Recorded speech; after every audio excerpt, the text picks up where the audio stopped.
Are you ready for another 3D challenge? Every month a theme is selected and you have until the end of that month to create an artwork based on that theme. Last month's theme was angels and demons, and due to some poor project planning I didn't quite manage to finish mine, but that's okay because that's what this challenge is all about. It's about going through a whole project from start to finish within an allotted time, and if by the end of it there's something that you're not quite happy with, learn from that and then take it into your next challenge. Now, I appreciate we're already a week into the month of June, but if you did want to get involved this month, you've still got over 3 weeks left, which is plenty of time. If you want more frequent updates about the challenge, check out my Patreon, which is linked in the description below, where I've posted most days this week. But by now, you're probably wondering what the theme for this month is. Well, it was drawn last weekend, and it looked like this. So it's come to that time in the month where it is now time to draw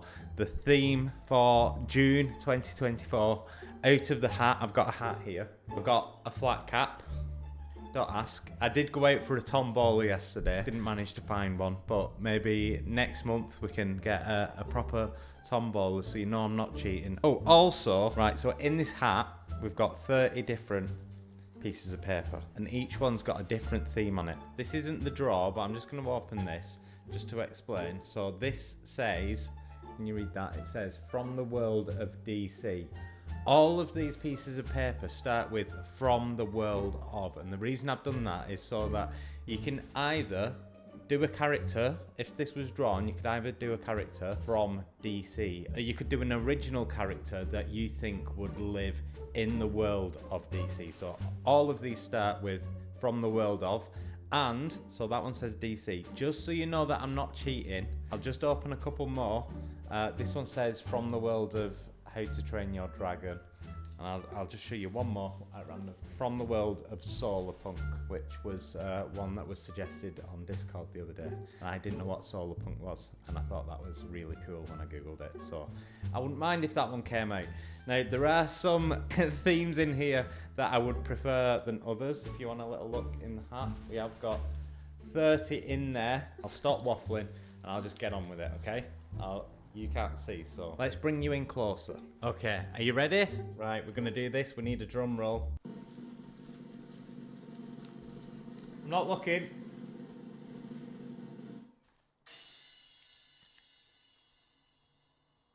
Okay. This is from the world of Marvel. Oh God, I don't really know many Marvel characters. Okay, so the theme for June is from the world of Marvel. Good luck. So now that we've got our theme, it's time to pick a character. However, I'm faced with a slight problem.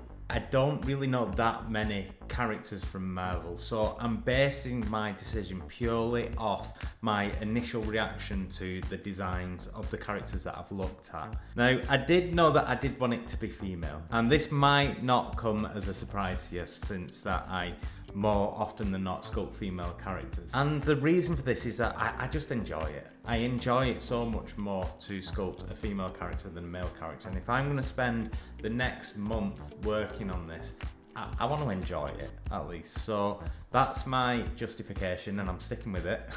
Now, as well as being female, I also wanted a character that would allow me to show off anatomy, because all this year I've been working on anatomy so that I can teach it for Patreon and help you guys level up, and in the process my own work has leveled up. So I kind of wanted to find a character where I could show off that improvement of knowledge, which turns out is actually quite easy when it comes to Marvel characters because they all wear like skin tight suits, so that wasn't an issue.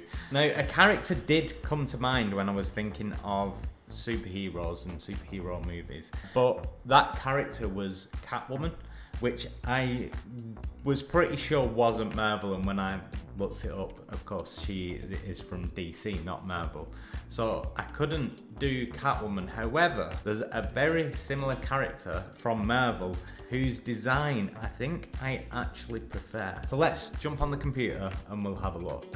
Now, if you're a fan of Marvel, then there's a good chance you already know where this is going, but the character that I have chosen to sculpt for the month of June, the DM3D challenge, is Felicia Hardy, also known as Black Cat. I mean, the design of this character is awesome. The contrast between the black and white hair is what makes me find this design potentially more appealing than the Catwoman design. I really like how the white hair adds contrast to the design. I really like it. I think it looks nice. Obviously, she's wearing a cat suit, so all the anatomy stuff, we can get that in there as well, so that's perfect. And she's hot, let's face it, and that's always a plus too. Now, before you jump into 3D, it's a good idea to get a concept going first. Now, whether you want to create your own or whether you want to contact another artist is up to you. I would always recommend asking another artist rather than drawing your own if you're not already skilled at drawing. And the reason why I say that is because if you create your own concept and you're not very good at design, then you're already limiting how good your 3D character's going to be. And to be honest, it's why a lot of my older 3D characters suck, because the design just wasn't very good. Now, having said that, I did have a go at drawing my own design, and I am not very good at drawing, and it didn't go very well. But I do feel like I've kind of done this so many times that I can fashion out a character that looks decent. Having said that, I do also use a lot of references all the time. I have a PureRef file on this screen with lots of different references that I draw from. Rather than any single one reference, it's usually quite a few different references. But I did attempt to draw my own for the purposes of this character, and it didn't go well at all. So the way I'm going to approach it, I'm going to create a mannequin, and then I'm going to rig the mannequin and then set up a camera in Blender and pause it to that camera using the simple shapes of the mannequin. And because I want this to be an illustration, I'm also going to create some really simple shapes for like buildings and stuff, because I've already decided, based on some of the research that I've done into this character, and we'll have a little look at some references in a second, that I do want her to be on a rooftop, because this is a cat burglar character which you'd often see on a rooftop, and as you'll see from the references, this is a recurring theme. And so yeah, why don't we jump onto the computer and have a look at those now. So before we jump into Blender, I did just want to show you some of these references that I've found. Now, I haven't finished my hunt for references, but I think this kind of gives you the idea of what I'm looking at. So most of these, she's sat on a rooftop, because it's the stereotypical cat burglar. And what I've noticed about a lot of these is that when she's on the rooftop, so I'm picking out some in particular here, some common themes is that there's a moon, and the moon usually frames her head and the top part of her body, which you can see here, you can see it here, you can see it down here as well. Not so much in the other ones, but I really like that idea, and I think I'm gonna try and incorporate that into my own work as well. We do also see chimneys, so there's a chimney here, chimney there, and I swear there's another one with a chimney. It's kind of like the old-fashioned way of depicting rooftops in it, Oh, there we are, there's some chimneys in the background over there, along with smoke coming from the chimney, so that's an important part of it as well. So I think I want to incorporate those elements into the illustration as well. There's quite a few swag bags, which I'm only just noticing now, to be honest, but this makes sense. Cat burglar, swag bag. So maybe that's something I could consider adding into the scene. This is something that we're going to discover as we put our pose mannequin together. So as well as posing the character, I'm going to add some background elements into the scene as well. And so if you look at this image, you don't need a fully fleshed out character to see. You can get this with super basic shapes, I mean, apart from the hair, but you can get an idea just using basic shapes. And also, if you're just posing the mannequin, you can put it in a bunch of different poses quite easily and try out a few different ideas as well. So that's what we're gonna do. Now, I highly doubt we're gonna get that all done today, but we can certainly make a good start on the mannequin. Okay, so let's load up Blender, brand new scene file. First shape I'm gonna create is the head. So I'm gonna go mesh, cube, add a subsurface level 2, and just apply that.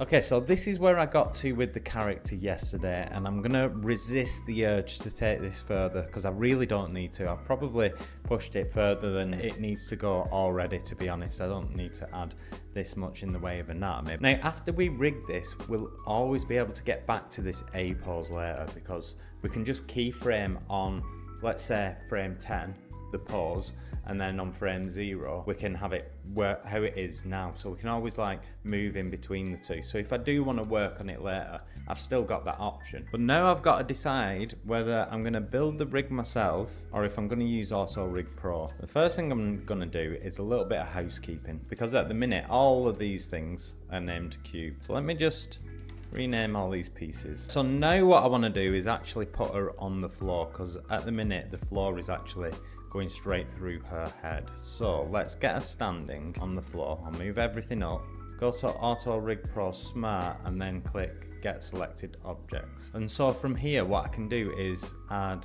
a neck, chin, shoulders. It's a bit like Mixamo if you've ever used that, in that you just tell it where it's supposed to look and then it'll do the rest for you.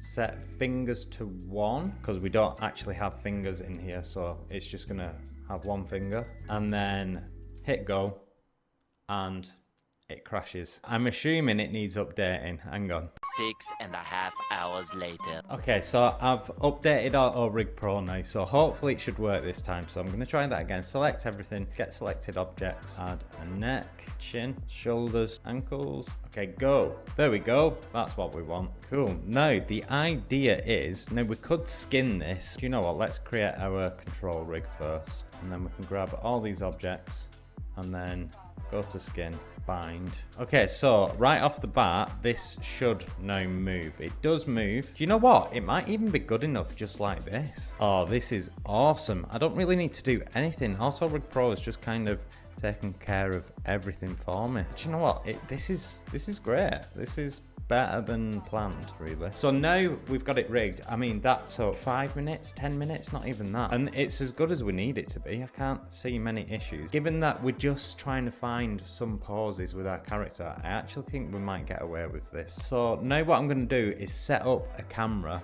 over here. So I'll press Shift A, go to camera, and on this window on the right, we're going to look through that camera.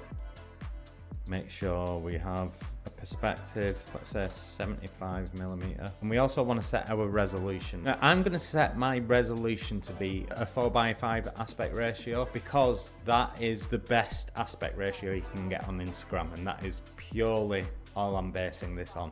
I might change things later on, but for now, because I know this is going to go on Instagram and the best aspect ratio you can get on that is 4:5, or at least in my opinion, that's what I'm going to run with. But I am going to keep in mind that I might change this slightly later on. So I'm going to go 1080 by 1350. And then I'm going to bring the camera back so that all of our characters in there. And now we've got to start thinking about what sort of pose we want. After finding some reference online, I moved on to posing the character. But first, since I know that I want to sit on a rooftop, I added in a basic shape to represent a wall. I then started playing around with posing the character until... Okay, so for whatever reason just then, as I was pausing the character and I was getting somewhere and I was feeling good about it, I pressed undo and it undid the whole pause, which was upsetting. I mean, I haven't lost too much work, but man, it is upsetting when Blender throws little spanners in the works like that. So what I'm going to do is get all of the bones, select all the bones, set a keyframe at frame 0. So this is our start pose. Then I'm going to move over to frame 10 and I'm going to turn auto keying on, so that whenever I move one of these bones, you see that it sets a keyframe. And if I drag this now, it'll automatically set that keyframe to avoid that happening again. That was kind of upsetting. I'm just thinking of this lesson learned. Turn auto keying on and let's get back on with it. I then got back to work pausing the character based on the references. I tried out 3 different poses before adding in some simple shapes for the background elements. All I know for sure at this point is that she's on a roof, so you'll be able to see other buildings, and the moon should frame her face. I then played with a few more ideas, such as smoke coming out of a chimney, a little swag bag in the corner, and a few more clouds and buildings, paying attention to the shapes, negative space, and if it all feels balanced in the view from the camera. Okay, so I have created a few background elements, and I have also created a few poses as well, like this. So we've got this one, and then we have this one. I think I like this one the best. Obviously this is very simplistic, and I have come to the conclusion that actually it would be a good idea to get good at drawing, because this took quite a long time, a lot longer than it would if I was drawing it out. The thing is, I'm not actually that experienced when it comes to illustration. So by illustration, I mean including a background, thinking about the whole thing. In fact, where's the hair gone? I have actually sculpted some hair in there. Oh yeah, it's kind of not for this pose, but I did put some hair in there as well. Yeah, so when you're thinking about illustration, you're thinking about the image as a whole, whereas I'm used to just thinking about the character and how the character is going to be posed, but I do want to push more towards illustration and thinking about the whole image. I do